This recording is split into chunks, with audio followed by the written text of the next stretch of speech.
Tuig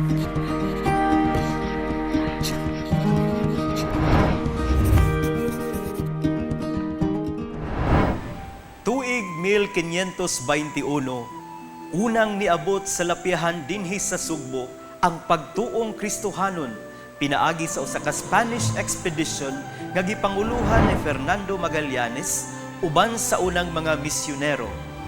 Gihangop ang ilang pagabot ug ang ilang pagpanudlo nagbunga ngadto sa pagpabunyag sa unang kapin 500 ka mga nitibong Sugboanon pinanguluhan ni Hara Humabon o Reyna Juana. Ug sukad di adto, milambo, mitubo ug mikuyanap ang pagtuong Kristohanon sa tibok Sugbo ug hangtod na sa tibok nasod nga Pilipino. Nga bisan pa sa mga dagkong krisis ug problema tungod sa mga kalamidad ug trahedya, padayon kitang lig-on ug mibangon tungod sa atong pagsalig ug pagtuo sa Ginoo.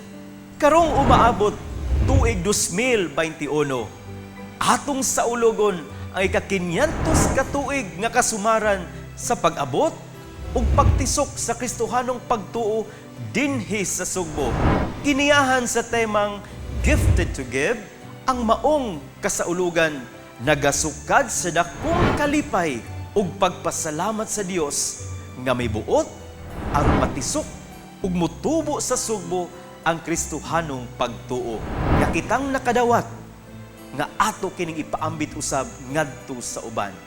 Dunga natong ipaambit ang gasa sa pagtuo nga atong nadawat tungod kay isip mga Kristiyanos, we are gifted to give.